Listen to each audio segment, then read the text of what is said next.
Bom dia, meu nome é Angélica. A gente vai começar hoje falando sobre a anatomia e a fisiologia da pele e as lesões elementares, tá? Só para vocês saberem como é que eu organizei a aula.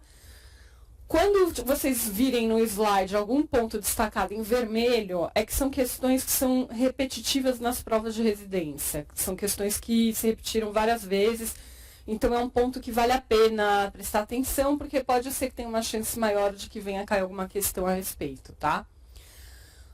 Falando sobre a anatomia e a fisiologia da pele, a pele é formada por 3 camadas de tecido, tá?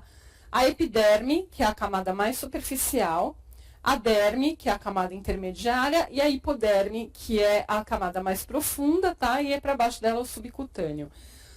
Eu vou passar as partes, uma de cada vez, para a gente explicar melhor os detalhes. A epiderme, que a gente viu aqui nessa imagem aqui, que é este trecho, ela é formada por um epitélio estratificado que cobre a superfície corporal, e ela é formada, a maior parte dela é formada por células chamadas queratinócitos, e outras células que têm também relevantes, a gente vai falar só das mais relevantes, porque tem outras, são os melanócitos, as células de Langerhans e as células de Merkel, tá? Eu não vou me ater muito às células de Langerhans e Merkel aqui nessa aula, porque não são... É muito específico para dermatologista e não tem muito registro de questão sobre isso nas provas de residência, então vou tentar ser mais objetiva. Os queratinócitos têm vários estágios de diferenciação, tá? Na epiderme. E aí eles se organizam em várias camadas diferentes.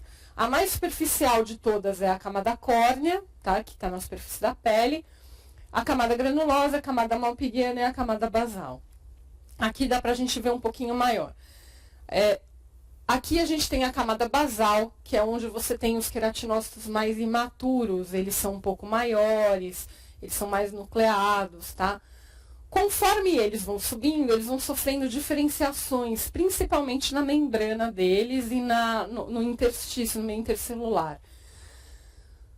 Depois da camada basal, conforme eles vão se diferenciando, eles vão formando o estrato espinhoso, que é a camada espinhosa, a camada granulosa, e depois eles ficam anucleados e eles se transformam na camada córnea, que é basicamente só a queratina que estava presente na região externa deles. A camada germinativa, ou a basal, que foi a primeira que eu falei, que é a mais profunda, é formada por células basais, as células basais são queratinócitos, tá? E melanócitos. Entre os queratinócitos, você tem pontes que ligam eles uns aos outros, que são pontes intercelulares, que se chamam desmossomas. Desmossoma é importante de lembrar, parece que é um detalhe aqui da anatomia, mas é porque tem muitas doenças de pele que afetam os desmossomas, são doenças desmossomais. Por isso é importante a gente saber o que é o desmossoma. É uma ponte intercelular que liga um queratinócito no outro. Existem algumas doenças que vão alterar esse desmossoma e vão atrapalhar essa adesão intercelular. Então, você tem casos de doenças bolhosas, etc., que a gente vai ver mais pra frente. É uma camada que está em intensa replicação, intensa atividade mitótica. Existem algumas células de Langerhans, que são células macrofágicas aqui. Eu não vou me ater muito a elas, porque as patologias das células de Langerhans são muito específicas de dermato, não vão cair, acho, na prova de residência, nunca caíram. E essa camada fica organizada em cima de uma membraninha, que eu não sei se vocês conseguem ver aqui no desenho, talvez tenha que ampliar, chamada membrana basal. E ela se liga na membrana basal por um outro tipo de ponte intercelular, na verdade não é intercelular porque não é entre células, né? Mas é um outro tipo de ponte que se chama hemidesmossomo. E essa junção é chamada zona da membrana basal, que também é muito importante de lembrar, porque também existem várias doenças que afetam a zona da membrana basal e que vão depositar anticorpos nessa região, e é importante conhecer. Em seguida, a gente tem a camada malpighiana, que também é chamada de camada espinhosa, que é formada por queratinócitos que se chamam espinhosos ou escamosos, porque na microscopia eletrônica a gente consegue ver umas estruturas na bordinha dele que lembram uma configuração meio espinhosa. E Na camada mais superior, conforme eles andam para cima, você tem a camada granulosa. Por que chama granulosa? Porque quando você olha no microscópio, você vê que esse queratinócito vai começar a ter vários pequenos grânulos no seu interior, que são grânulos de querato-hialina. Então, quando você olha isso no microscópio, você vê esses grãozinhos que deram para ela o nome de camada granulosa. Mas é importante lembrar que é a mesma célula que você tem em diferentes estágios de maturação. Não são células diferentes. E por último, a camada córnea. Na superfície da camada córnea, você tem o corneócito, que nada mais é do que um queratinócito que perdeu o núcleo, tá? Ele é a mesma célula que está aqui embaixo, mas conforme ele amadureceu, ele perdeu o núcleo. O citoplasma dele diminuiu de quantidade, ele ficou menos rico em teor de água, e se forma um sistema bifásico de filamentos de queratina numa matriz amorfa, tá? A gente tem essa camada córnea mais espessa em locais de atrito importante, porque ela é responsável por proteger a pele. Então, na região palmoplantar, no joelho e no cotovelo, são regiões em que a gente tem uma camada córnea mais espessa. A mais espessa de todas é na região plantar. Nessa região palmoplantar, você ainda tem o extrato lúcido, que é entre a camada córnea e a granulosa, você ainda tem mais 2 a 3 camadas de células anucleadas planas, que ainda tem uma estrutura a mais. Bom, os queratinócitos são constituídos por filamentos intermediários, que são filamentos que dão uma estrutura tridimensional para eles, tá? Filamentos de actina, que são os responsáveis pela motilidade celular, e microtúbulos, que são relacionados pelo transporte intracelular de organelas. Por que eu também estou relevando isso? Isso para a questão da anatomia da pele em si, não cai na prova de residência. Mas mais para frente, tem algumas lesões de pele que vão alterar essas estruturas, então preciso saber.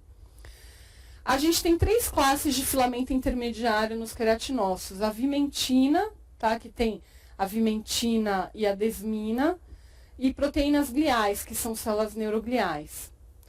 Aí, entre os neurofilamentos, a gente tem isso nas células neurais, e as citoqueratinas são os epitélios e estruturas derivadas deles. Por exemplo, o folículo piloso, nas glândulas, você tem a produção de citoqueratina, tá?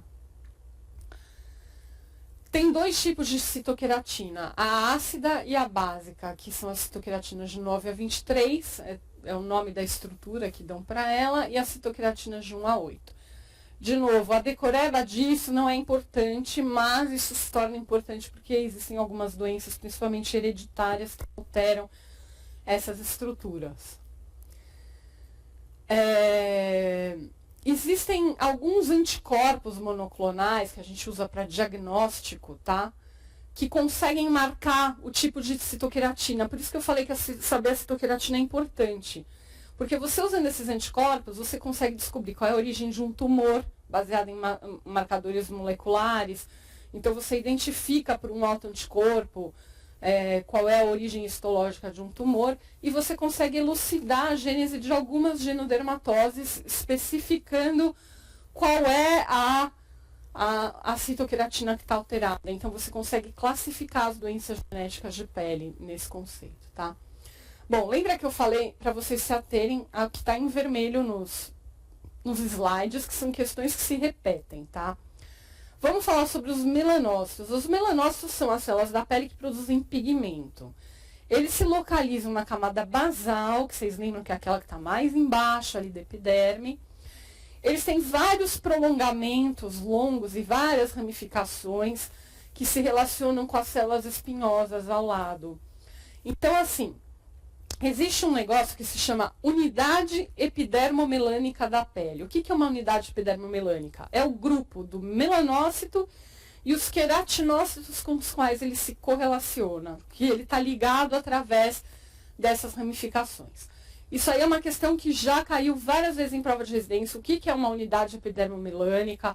E aí vai vir lá nas questões o grupo de melanócito com queratinócito, ou a questão ao contrário. É o nome do grupo de melanócito e queratinócito, se dá o nome de, então cai lá a questão que a resposta seria a unidade epidermomelânica da pele. Opa, desculpa. A quantidade de melanócitos não varia em relação à raça. Isso é uma pergunta super importante também, que eles adoram perguntar. Se os negros têm mais melanócitos que os brancos, ou se os brancos têm menos melanócitos e tal. E isso é uma coisa interessante, porque a diferença da pigmentação não depende, não depende da quantidade de melanócito que você tem. A quantidade de melanócito é meio constante. O que depende é a capacidade funcional desse melanócito. O melanócito de um negro ele vai ter mais funcionalidade, ele vai funcionar melhor, mais do que o melanócito de uma pessoa branca. Essa que é a diferenciação entre o tom da pele, tá? É a capacidade produtiva do melanócito de secretar melanina. Existem também no aparelho ocular, na retina, na úvea, no ouvido, no sistema nervoso central, nas leptomeninges, na mucosa e no pelo, existe melanócito. Essa questão é muito importante, porque existe melanoma que você não identifica sítio inicial na pele. Existe melanoma com sítio inicial de retina, existe melanoma com sítio inicial do sistema nervoso central, melanoma com sítio inicial de meninge. E esses melanomas, como vocês podem imaginar, não estão correlacionados à exposição solar, eles têm outros fatores genéticos que influenciam. Essa é uma questão super importante também, se repetiu acho que mais de 5 vezes nas últimas provas de residência, que é um número bastante, assim, para repetir uma mesma questão. Decorem isso, lembrem disso, que pele não é a única origem que você tem de melanoma. Longe disso. Aqui tem uma imagem de um melanócito, tá? Com as ramificações. Na verdade, ele é uma sala neural, né? Do ponto de vista embrionário, o melanócito ele tem a mesma origem do sistema nervoso. Então, ele é considerado por muitos autores uma célula nervosa. Ninguém entendeu muito qual é a ação nervosa dele até hoje, mas tem alguma, porque existem várias doenças neurais, genéticas, que se manifestam com alteração pigmentar. Então tem alguma correlação. Isso aí, essas ramificações, elas lembram muito a conformação dos dendritos neurais e as comunicações que eles fazem com os queratinócitos não estão totalmente esclarecidas. Tem alguns autores que, inclusive, defendem a ideia de que possa ter, inclusive, neurotransmissores nessa comunicação. Os melanócitos, eles têm pequenas unidades no interior deles, chamado melanossomas, que é onde ocorre a fabricação e a deposição da melanina. Os melanossomas cheios de melanina, eles vão migrar através desses dendritos, dessas ramificações do melanossoma, e eles vão ser injetados no interior do queratinócito da unidade epidermomelânica que a gente falou lá na frente, tá? Então, esses prolongamentos dendríticos vão funcionar como um caminho para levar o melanossoma até o queratinócito e injetar ele dentro do queratinócito. A gente tem vários tipos de melanina, tá? A gente tem a eulamina, a feolaminas, que depende do tom. A melanina não é um único composto.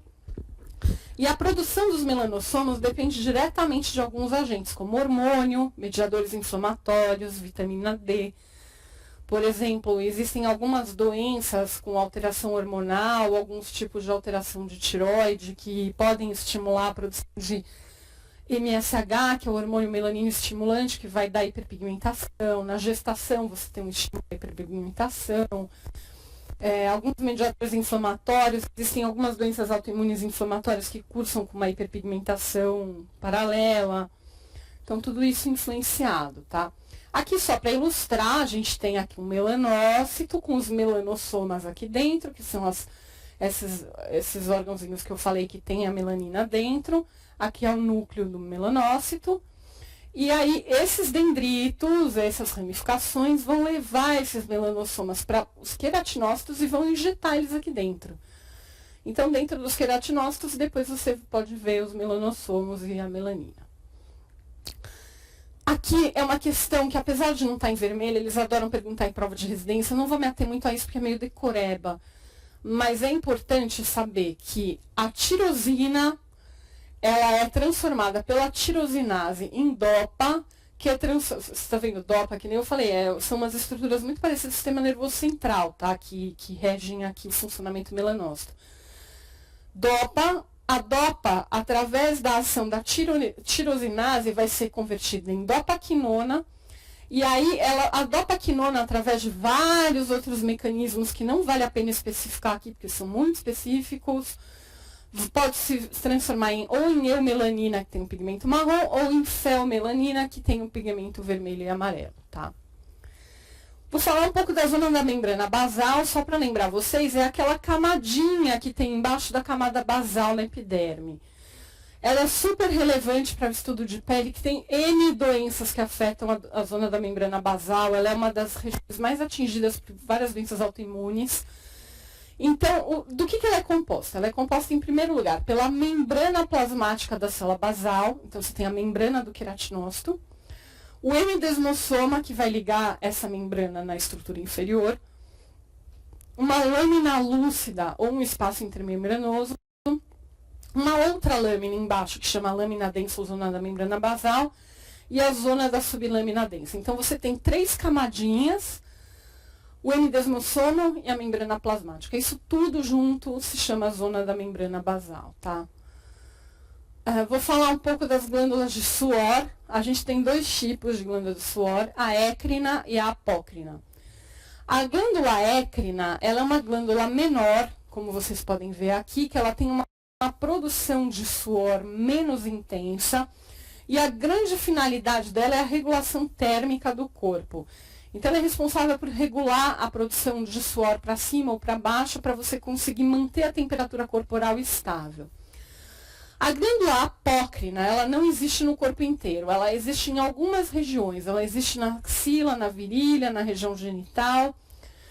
E ela é correlacionada aos pelos, tá? Ela é diferente. Aqui a gente está vendo uma glândula écrina, que é essa glândula que eu falei que é menorzinha, que a gente tem no corpo inteiro. E a glândula apócrina, que ela drena para dentro do folículo piloso, e aí a saída de suor é junto com o folículo piloso, que é essa que as pessoas percebem que suam mais. Na axila, na virilha, tem na região glútea um pouco, na região genital, existem as glândulas de suor. Eu não vou me ater aqui nessa aula a falar do pelo e das unhas, tá? Porque são questões que nunca caíram em prova de residência, não existe muita pergunta a respeito de pelos e unhas, que são doenças muito específicas e não são tão relevantes para o médico generalista, tá?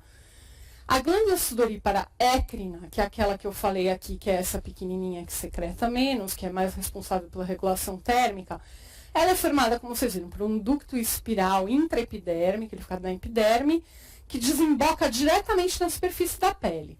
E esse buraquinho se chama acrociríngeo, tá? A glândula paraécrina é formada por células claras que produzem glicogênio, que formam o suor, e células escuras que regulam a excreção de sódio, que faz o sal sair junto com a água. É a mesma composição do plasma que tem o suor, porém um pouquinho mais hipotônico. Ao contrário dos animais, as glândulas écrinas são mais abundantes, existem em toda a superfície corpórea, tá? Tem animais que têm glândulas écnicas localizadas.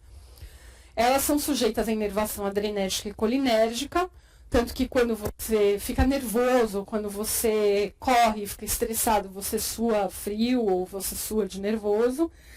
E a função, que nem eu falei, é a regulação da temperatura corporal. Reparem, vermelho, vermelho. Isso aqui já caiu em prova de residência. Qual é a composição do suor? É hipertônico em relação ao plasma? É igual? É hipotônico? Ele é hipotônico em relação ao plasma. E a função da glândula écrina é a regulação da temperatura corporal. De novo aqui uma imagem. A glândula apócrina, que é a que drena para o pelo. No feto ela tem toda a superfície, mas quando o feto atinge o termo ela desaparece. Pergunta de residência. A secreção do suor, ela vai para o lúmen da glândula, do pelo, tá? Ela secreta proteína, carboidrato, amônia, lipídio e ferro. A coloração desse suor é diferente, porque lembra que a da glândula écrina é água e sal. Essa daqui não, ela tem uma composição de estruturas orgânicas mesmo. Ela tem proteína, tem carboidrato, tem amônia, ela tem uma coloração branca leitosa. E às vezes pode ter uma coloração marrom e azul acinzentada, que chama de cromidrose, que algumas pessoas se queixam de que a camiseta branca fica meio colorida embaixo do braço, que isso pode ser inclusive causado por infecção bacteriana nessa glândula que muda a coloração do pigmento. Esse suor é uma coisa importante, ele é inodoro, mas na superfície da pele ele é usado, porque tem matéria orgânica aqui, para alimentar bactérias na região. Então aí ele começa a produzir cheiro. Ela também é sujeita à inervação adrenérgica, catecolamina, tanto que fica nervoso a pessoa sua, né? Também percebe o suor embaixo do braço. Em outras espécies tem função de termorregulação e função sexual, de exalar feromônio. No ser humano também existe essa função, apesar de que não está muito bem especificado. E nos seres humanos a função dela não é exatamente conhecida. Como eu falei, ela existe nas axilas, na região anogenital, nas areolas mamárias, no canal auditivo externo e nas pálpebras também você pode ter, que se chamam glândulas de Moll. E elas não começam a funcionar antes da puberdade. Então, um dos sinais que você tem de que a criança está entrando na puberdade é o aumento da secreção axilar, por exemplo. As glândulas de sebo, que são as glândulas de gordura, também são anexos do folículo do pelo. Elas se localizam na derme e abrem sempre para o canal do pelo, mesmo que ele não tenha pelo, tá? Existem canais pelos sebáceos que não têm pelo, por incrível que pareça. O tamanho da glândula sebácea é inversamente proporcional à dimensão do pelo presente no folículo. Então, por exemplo, no nariz, a gente tem folículo pilosebáceo, mas não tem pelo. Em compensação, a gente tem glândulas sebáceas maiores. E nos lugares em que o pelo é maior, a gente tem glândulas sebáceas menores, como é o caso da axila e virilha. Estão presentes em todo o corpo, menos na região palmo-plantar, tá? Repara aqui de novo em vermelho. É preciso lembrar que não tem glândula sebácea na região palmo-plantar e que pode não ter pelo na região onde elas desembocam e que são anexos do folículo do pelo. Prova de residência. A localização, essa aqui é super importante. Por favor, presta atenção nessa parte, porque isso aqui é uma questão meio favorita de tudo quanto é prova de residência e de concurso também, tá? Existem localizações em que você tem glândula de sebo que não são normais, assim, do ponto de vista anatômico, mas não são doença, tá? Então, excepcionalmente, você pode ter glândula sebácea na região da mucosa e do lábio, que se chamam glândulas de Fordyce, nas pálpebras, que chamam glândulas meibomianas, no prepúcio e na mucosa lateral do frênulo peniano, que são os grânulos de Tyson, e nos pequenos lábios e areolas femininas, que chamam tubérculos de Montgomery. Por que isso aqui é importante? Porque são frequentemente confundidos com doença sexualmente transmissível. O cara lá ficou encanado que tem alguma coisa no genital, teve alguma relação desprotegida, ele nunca tinha prestado atenção que ele tinha grânulos de Tyson no pênis. Ele fica encanado, ele procura um médico para tentar diagnosticar isso. E se o médico está despreparado, o cara trata. O cara vai achar que aquilo é herpes, ou o cara vai achar que aquilo é um condiloma e vai tratar uma coisa que é perfeitamente normal e fisiológica do cara. A mesma coisa acontece na boca. Pessoas que nunca tinham prestado atenção começam a reparar em glândulas de Fordyce. Então, vocês podem ver assim, uma pessoa que nunca reparou, que ficou encanada e resolveu olhar, encontra isso e ela decide que isso aqui é uma doença sexualmente transmissível. E um médico que não está preparado, que não sabe que isso aqui é uma glândula ectópica, pode interpretar isso como uma lesão inicial de DST. A mesma coisa aqui na região do pênis. Você tem essas glândulas que, inclusive, elas podem ser até um pouquinho hipertróficas. E muitas vezes elas são confundidas com condiloma acuminado, com lesão inicial de sífilis, para quem não conhece sífilis. Então, aí o cara vai lá e trata, começa a pôr podofilina, começa a eletrocoagular, isso aqui não tem a menor necessidade. Por isso que isso aqui cai tanto em prova de residência, é porque é muito comum, tá? Quando a gente faz ambulatório de doença sexualmente transmissível, a gente vê isso toda semana. Gente procurando ambulatório com essas queixas. Aqui, de novo, glândula sebácea ectópica na areola, tá? No mamilo, que os ginecologistas veem bastante mulher com essa queixa, isso aqui é normal. Elas produzem gotículas de lipídio, geralmente são ativadas pelo androgênio, são os hormônios masculinos, e dependem de estimulação nervosa. No recém-nascido, por causa dos androgênios maternos, a criança nasce com glândulas sebáceas relativamente desenvolvidas e depois elas se desenvolvem de novo na puberdade por ação dos androgênios que têm origem no testículo ou no momento da ovulação ou de produção suprarrenal. No recém-nascido, olha em vermelho, existe glândula sebácea hipertrófica, isso não é patológico, isso aí é muitas vezes fisiológico neonatal, especialmente quando a mãe fez algum tratamento para manutenção da gestação. Bom, as mucosas são células que se recobrem por epitélio estratificado e elas podem sofrer queratinização em situações patológicas. Em geral, a mucosa não tem queratina, mas em algumas doenças você pode ver a queratina na boca como uma placa esbranquiçada. Quando você examina a cavidade oral ou mucosa genital e você vê essas placas esbranquiçadas de textura áspera, isso aqui em geral é queratina na mucosa. Isso é quase sempre patológico. Pode ser relacionado a várias doenças, condiloma combinado, doença sexualmente transmissível, carcinoma verrucoso, um carcinoma espinocelular pode se manifestar assim. Nesse caso, dessa foto é um carcinoma espinocelular. Aí a gente tem a derme, que é a camada mais profunda da pele. A derme, a gente poderia fazer uma aula inteira separada só sobre ela, porque a derme é muito complexa. Mas, como eu falei, eu vou me ater ao que cai na prova de residência. Eles geralmente não vão pedir coisas muito específicas para a prova de residência. Uma questão que é muito favorita é a composição dela. Ela é composta por colágeno tipo 1, que corresponde a mais ou menos 80% do colágeno da derme, e por ácido hialurônico. Então, assim, a coisa mais relevante que vocês têm para saber sobre a derme é essa composição dela, tá? E a hipoderme é formada por tecido adiposo, tá? Agora vamos falar um pouco das lesões elementares que a gente vê em dermato, porque usando esse conhecimento anatômico, a gente pode falar das lesões elementares. Todo dermatologista, quando entra na residência de dermato, quando a gente vai aprender a ler lesão elementar, a gente aprende que as lesões individuais têm que ser interpretadas como letras do alfabeto. Você não vai saber ler uma frase sem saber que letra é o A, que letra é o B, que letra é o C, tá? E a mesma coisa, você nunca vai fazer um diagnóstico decente de dermato se não souber ler e classificar corretamente uma lesão elementar. Saber o que é uma pápula, o que é uma pústula, o que é uma placa, é super importante, porque você precisa saber quais são as doenças pápulo-eritematosas, quais são as doenças eritemato-descamativas, para você saber jogar em categorias o diagnóstico que você está vendo.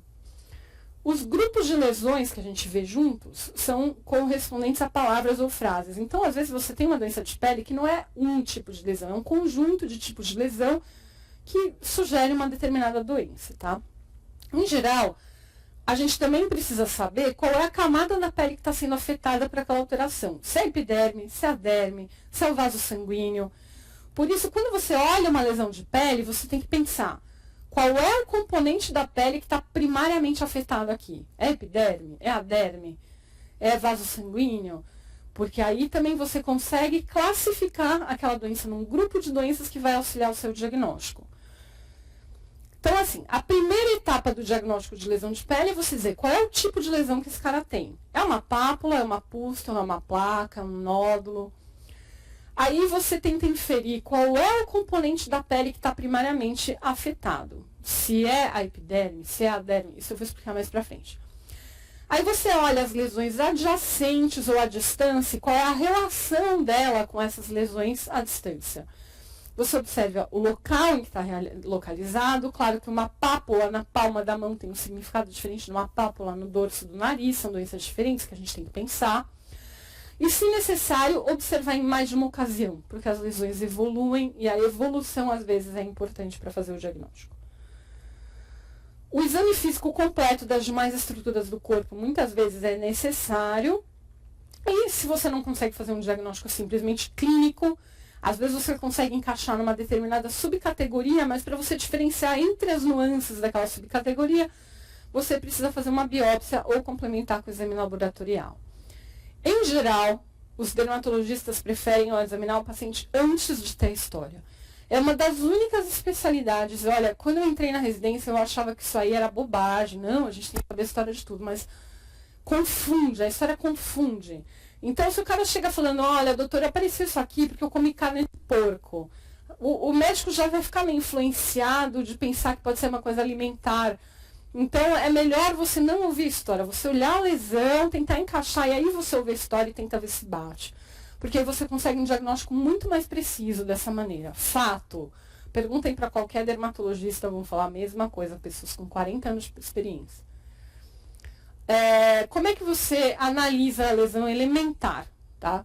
Em primeiro lugar, que é o mais importante, é a altura em relação à pele de volta. Vocês já repararam, todo dermatologista, quando vai examinar o paciente, esfrega o dedo. Tá? Não existe diagnóstico de pele sem palpar. É impossível. Às vezes, a pessoa mostra uma foto e fala que doença é essa. Se for uma coisa muito comum, que você está muito acostumado a ver, você consegue até inferir. Mas é muito difícil fazer um diagnóstico preciso sem você palpar. Então, você pode reparar, quando a diferença de um dermatologista, você sabe quem é dermato, porque você mostra uma lesão de pele e o cara faz assim na lesão de pele e palpa. Então, você vai ver a altura em relação à pele adjacente. Você vai ver o tamanho da lesão, a cor, a forma, a distribuição em relação à lesão vizinha, ao local anatômico, que nem eu falei, tá? E que nem eu falei, evitar estudar dermatologia por foto, tá? Estudar sempre prestando atenção à descrição da lesão. Doença pápulo-pruriginosa, doença eritema-descamativa. Você vê a foto, você confunde, porque a foto você não tem como palpar ela, que nem eu falei. O estudo através de foto leva a erro e confusão no diagnóstico.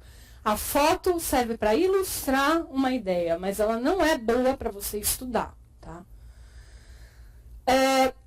Já falei disso, sempre examinar palpando a lesão. Em dermatologia é impossível examinar sem palpar. A lesão pode ser da mesma altura que a pele ao redor, mais profunda do que a pele ao redor ou mais elevada do que a pele ao redor.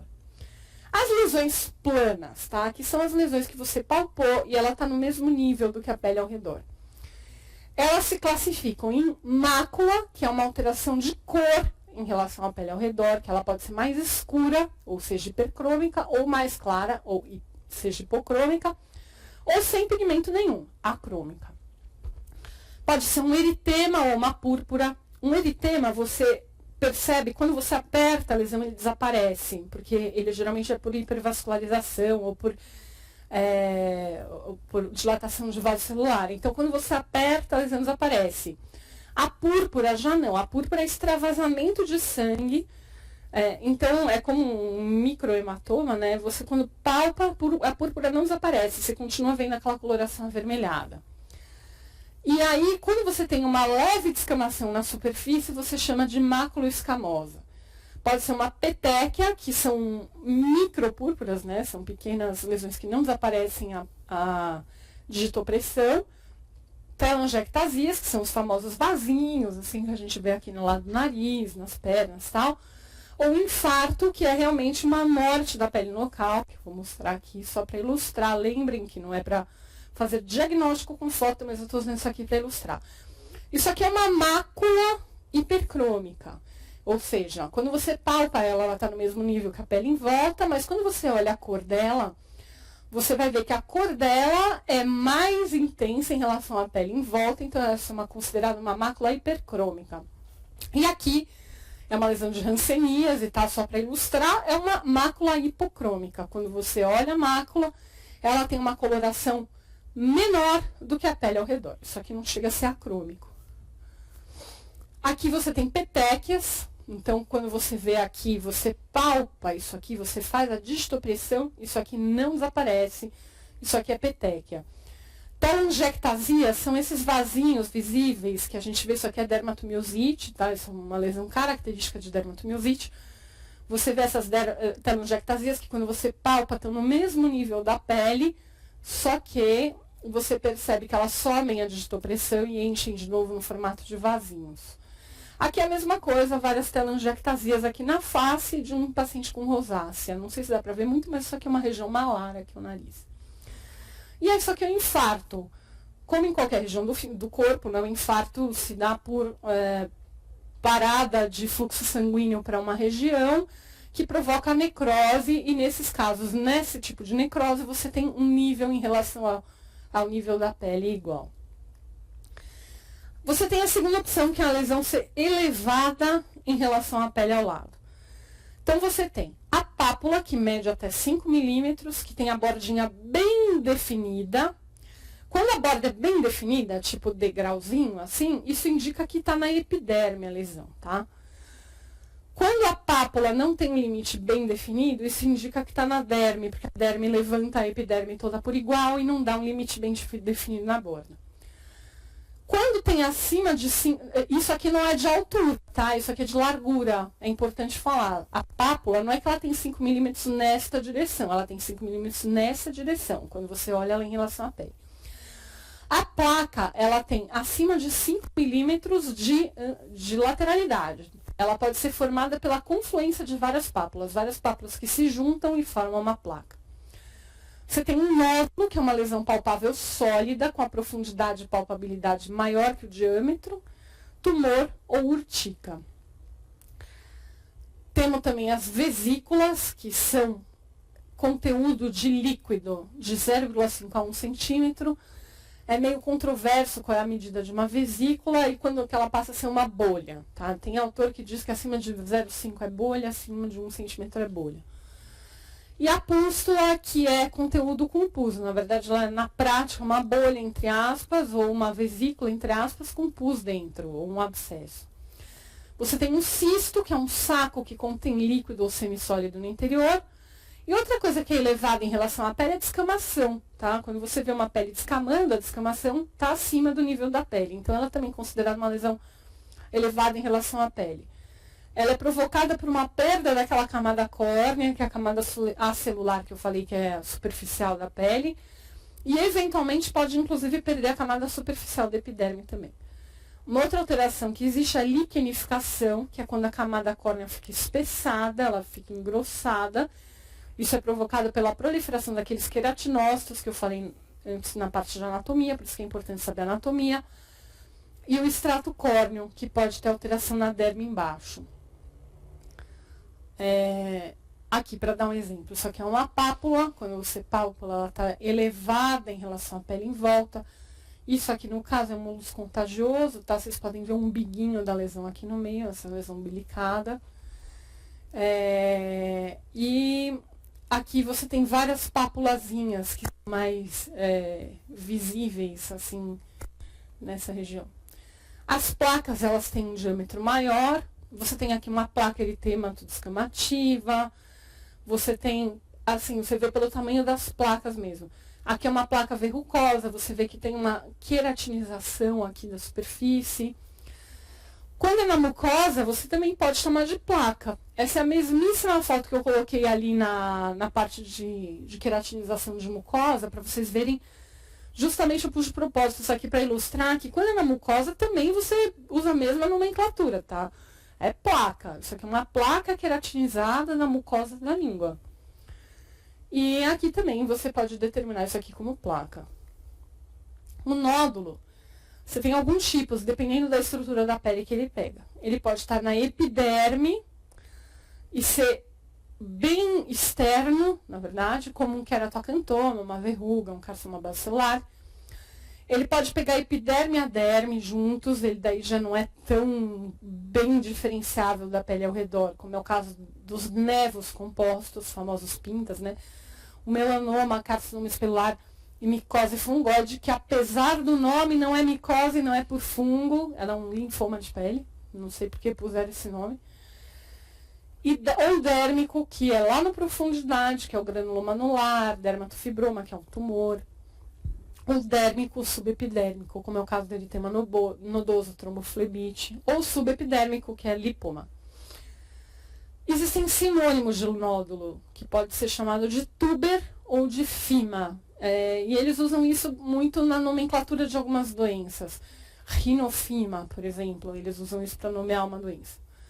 Um tumor é um nódulo grande. Nada mais é do que um nódulo maior, a gente já denomina de tumor. E uma goma é um nome muito específico que se dá para a lesão nodular da sífilis terciária, que vai ficar um pouco mais para frente. Então, aqui tem alguns nódulos para ilustrar. Isso aqui é um lipoma, tá? Tem algumas doenças nodulares. A urtica é diferente. A urtica, o que acontece? É uma região do corpo que sofre uma vasodilatação. E essa vasodilatação súbita provoca extravasamento de líquido para o interstício e a pele sobe, tá? Quem já teve urticária sabe como é que é. São placas ou pápulas que sobem de repente, muito vermelhas. Elas somem quando você aperta com a digitopressão. Ela dura alguns minutos ou horas e depois ela desaparece. E ela corresponde a um edema da pele. Você tem aquela vasodilatação, extravasa líquido, edemacia a derme. Quando esse líquido é reabsorvido, a urtica some. Ele é vermelho claro, porém se você comprime, se ele comprimir edemas, veias superficiais, ele pode ser branquinho no centro. As urticas têm alguns sinais, que são, por exemplo, sinal de Darrier, da urtica pigmentosa. Desculpa. Existem algumas doenças que cursam com urticária como um sintoma. Por exemplo, a mastocitose é uma doença que tem um sinal chamado Darrier. Você faz o seguinte, quando você faz uma pressão na pele, um tipo de um estímulo linear, você provoca uma urtica em cima da lesão que você está examinando. Então, você vê uma criança com uma pápula, por exemplo, que se desconfia que é mastocitose, se você esfrega essa pápula e forma urticária em cima, isso é considerado um sinal diagnóstico. Existe uma outra coisa comum em quem tem urticária, que é o dermografismo, que pode ocorrer em pessoas normais, inclusive, que é quando você risca a pele e sobe uma urticária no lugar em que você friccionou. E o angioedema, que é aquela alergia clássica que a gente vê, aquele primo que comeu camarão e ficou com a boca inchada e a língua inchada, ocorre na derme no subcutâneo frouxo, que é comum em lábio, mão, pé e genital. Então, aqui alguns exemplos. Isso aqui é lesão de urticária, tá? Aqui também lesão de urticária. A gente tem aqui um esmaecimento central, isso é bem comum. O dermografismo é isso aí, é você friccionar a pele e você formar uma urticária no lugar que você friccionou. Eu não sei o que se deu o trabalho de fazer caligrafia aqui para dar o exemplo desse sinal, mas a pessoa fez uma obra de arte aqui. E o angioedema, que é aquele clássico que a gente vê em tudo quanto é aula de pronto-socorro, né? Como é que você entuba esse cara, né? Tem que ir para tráqueo. Que dá edema de todos os tecidos frouxos, de olho, de lábio, de língua. Vocês conseguem ver aqui porque uma pessoa consegue morrer sufocada por angioedema. Com essa língua aqui não tem a menor condição do cara respirar, né? Bom, agora falando das bolhas, a gente tem vários tipos de bolha. A gente tem a bolha, depende do nível em que ela está na pele, ela tem uma classificação. Ou ela pode ser bem superficial e está localizada ali embaixo da camada córnea, como é o caso do impetigo, do pênfigo foliáceo. Ou ela pode estar dentro da epiderme suprabasal, como é no caso do pênfigo vulgar. Ou ela pode estar na junção entre a derme e a epiderme, que é aquela zona da membrana basal que eu tinha falado anteriormente, como é o caso das lesões pemphigoides ou das queimaduras. Então, aqui a gente está vendo, nessa imagem, uma bolha bem rasa, tá vendo? Isso aqui é pênfigo foliáceo. É uma bolha bem rasa, ela está bem na superfície da pele. Ela não dá tempo, ela é tão frágil que você não chega a ver ela com líquido dentro. Quando você vê, ele já está esfoliando, assim, você já está conseguindo tirar a pele. Você não chega a ver o líquido porque ele é tão frágil que ele já rompe, ele forma e rompe. Por isso que tem esse nome de foliáceo, né? Como vocês veem, isso aqui descama como folhas. E ele é bem raso, bem superficial e, como vocês podem imaginar, bem dolorido. Você pode ter uma bolha intraepidérmica que quebra a membrana basal no meio. Então, como vocês podem ver aqui, na imagem anterior, a gente tem uma clivagem, um plano de clivagem que é bem aqui na superfície. Esse plano de clivagem já é um pouquinho mais profundo. Ele já está mais aqui, quebrando a membrana basal no meio, como é o caso do pênfigo vulgar. O pênfigo vulgar, você também muitas vezes não chega a ver a bolha íntegra. Apesar dele estar um pouco mais profundo, ele também é frágil.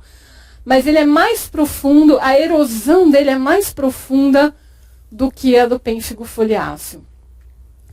O diagnóstico, muitas vezes, a olho nu, para quem é dermato, já prática a olho, já consegue ver a diferença, mas muitas vezes você precisa dessa análise histológica.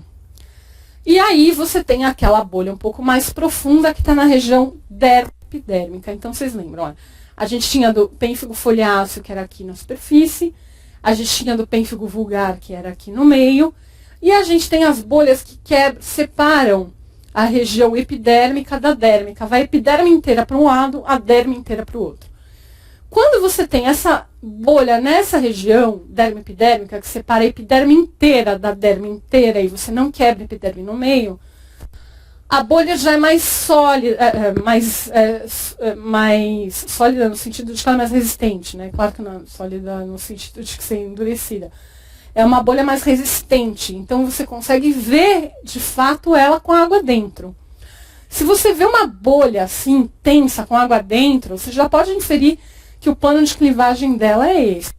Então, isso já auxilia muito o diagnóstico. Você já sabe que é uma bolha que já está clivando na zona da membrana basal. Então, você tem aqui várias... Isso aqui é um pênfigoide bolhoso. Os pênfigoides pegam a zona da membrana basal, diferente do pênfigo. Eles são um pouco mais profundos. Mas, por exemplo, bolha de atrito pega essa região. Bolha de queimadura pega essa região. São essas... o diferencial de ver a textura da bolha é muito importante. A pústula, ela tem uma vesícula, né, que tem líquido dentro, na prática com pus dentro. Várias lesões por fungo e por vírus podem ficar com pústula. Quando você vê lesão pustulosa, que você fica em dúvida diagnóstica, é importante colher grã e cultura do conteúdo, inclusive pesquisa de fungo, porque tem muito fungo que cursa com produção de pústula. E o abscesso é quando essa pústula tem dimensões maiores e você começa a ter acúmulo de material. A fístula cutânea é uma cavidade supurativa que forma um pertuito para drenar para a superfície da pele.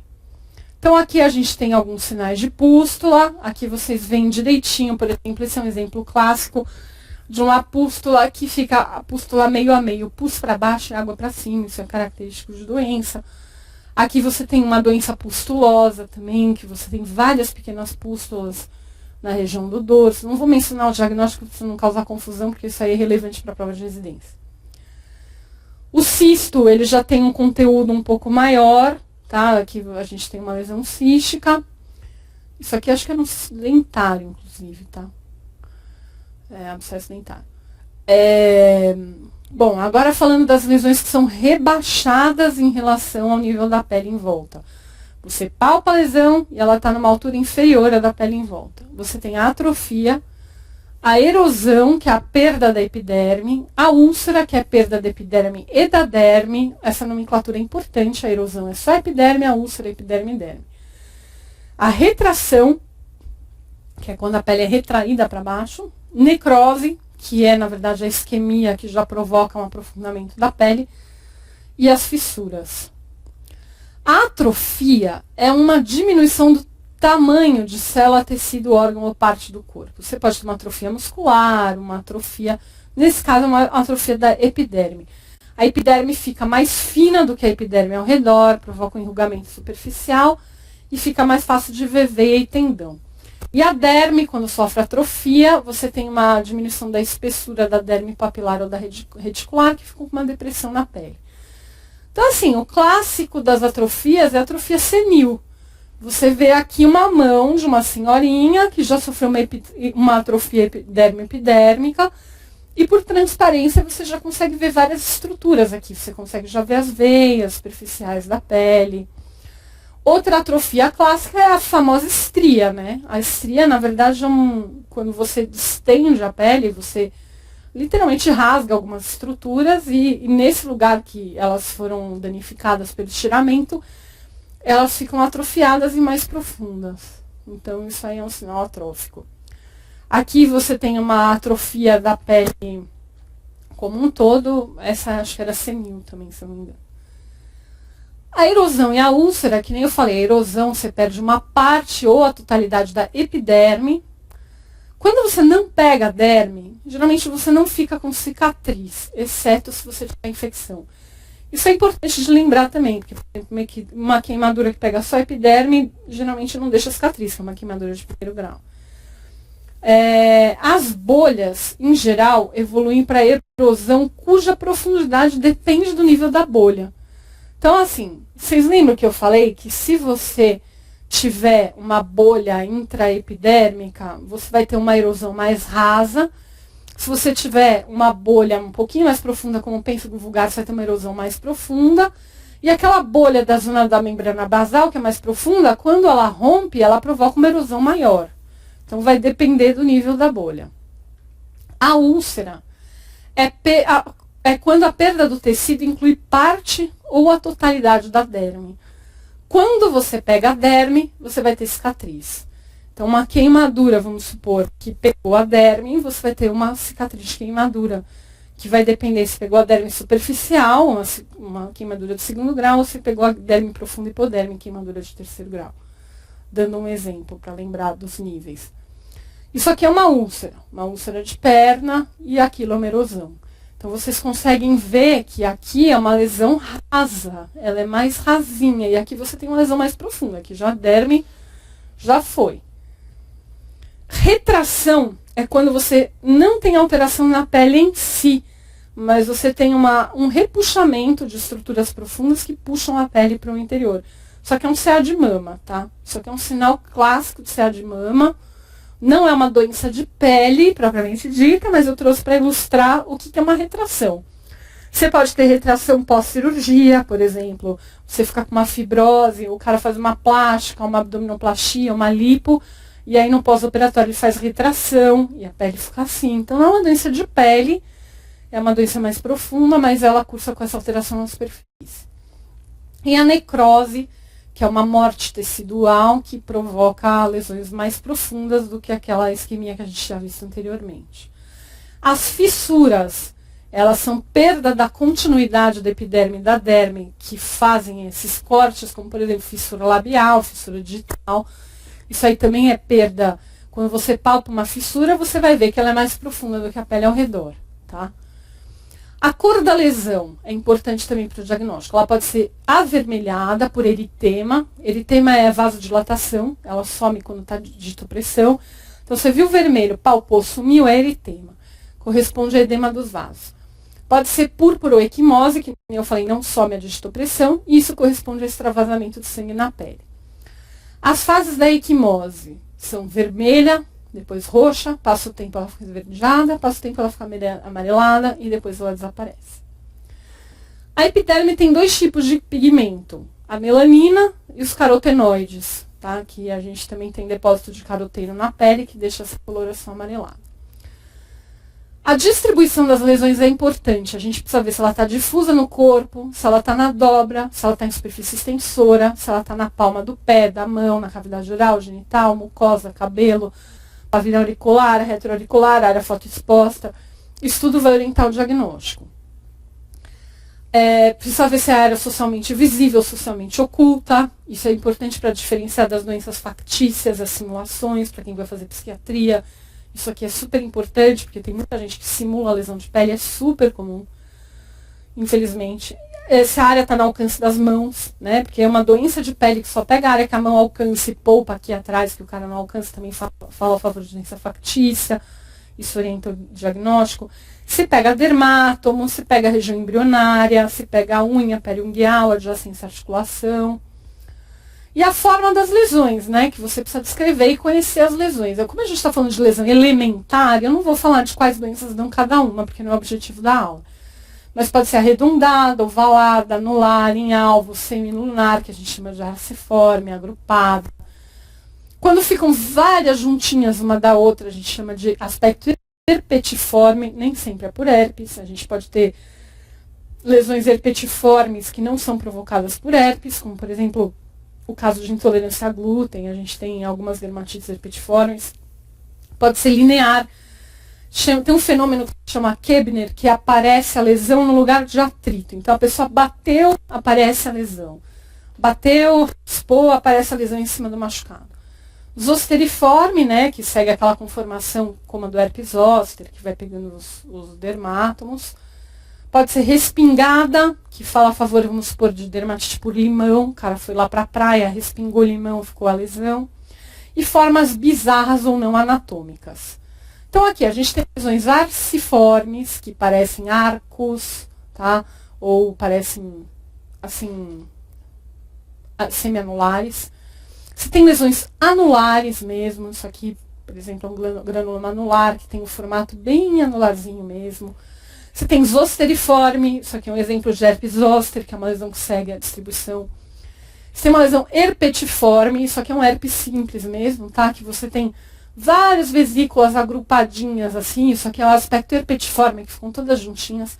Não é só o herpes que dá isso, tem outras doenças que fazem isso. Ou formatos bizarros. Formatos bizarros, isso aqui, por exemplo, é fitofotodermatose. Isso aqui a pessoa foi fazer uma excursão e esbarrou em alguma planta.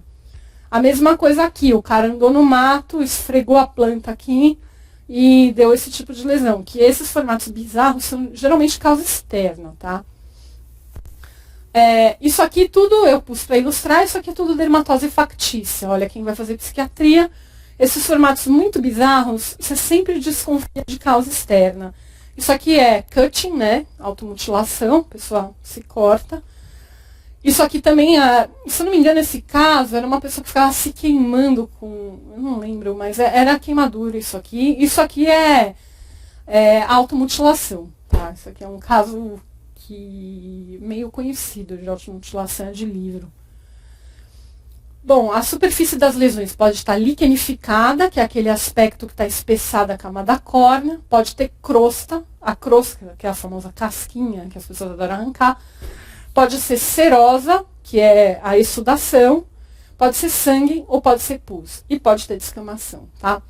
A liquenificação, que é o espessamento da camada córnea, geralmente a gente vê esse aspecto meio estriado, assim, na superfície. E ela é provocada por um espessamento daquela camada córnea superficial. As crostas, que são as famosas casquinhas, né? Que a gente vê em vários tipos de lesão. E a descamação, que é uma perda da continuidade da camada córnea, que ela começa a se soltar. A gente vê esse aspecto descamativo. A hiperqueratose é um aspecto... assim, agora você vai perguntar qual é a diferença da hiperqueratose e da liquenificação, né? Na verdade, a liquenificação é um dos tipos de hiperqueratose dentro de outro contexto. Isso aí eu acho que é uma coisa mais específica, que eu acho que não vale a pena discutir para a prova de residência, que é uma área bem de dermato. Mas a hiperqueratose também é um espessamento da pele, que, por exemplo, isso aqui é uma hiperqueratose palmoplantar, que é uma doença genética. Aí tem a consistência das lesões quando você palpa, se ela é mole, infiltrada. Infiltrada é uma das coisas que o dermato mais gosta de ver se está presente quando palpa, que é para ver se ela é endurecidinha quando você palpa e se ela some a digitopressão, a gente chama isso de infiltração, que é um sinal de que tem lesão dérmica. Se ela é calcificada, ou seja, endurecidinha, tem presença de cálcio, textura óssea no interior. Se ela é esclerótica, endurecida quando você faz a apreensão lateral, ou se ela é endurecida mesmo, tá? Então, acho que das lesões elementares mais importantes a gente já abordou aqui na aula. São essas as que caem mais em prova de residência. Tentei ser bem objetiva, porque fica em cima da hora para estudar, então todo mundo precisa ir direto ao ponto. E obrigada, se tiver alguma dúvida, é só avisar na página do aluno.